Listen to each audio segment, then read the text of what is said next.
Welcome! In front of me I have Vivax Lifit Hero Kids smartwatch, and I'm gonna show you how to factory reset this device through the settings on the watch.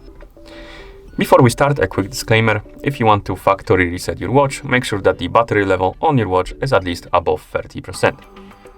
Because if the battery dies during the resetting process, it might damage your device. Okay, so let's continue with the reset. First thing we need to do is to turn on the watch. You can do it by pressing and holding the side button.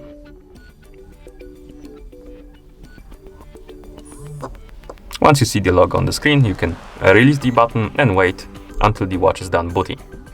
After the watch turns on, we need to wake up the screen on it, then swipe left on the screen until we find the settings icon, and of course tap on the settings icon to enter the settings. In settings, we need to scroll down and select the option called System. Here we need to tap on Reset and then confirm by tapping on the check mark.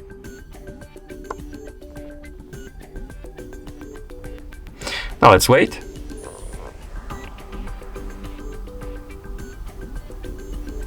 And after a couple of seconds, you should see the list of languages. That means that the factory reset is complete. Thank you for watching. If you found this video helpful, please consider subscribing to our channel and leaving the like on the video.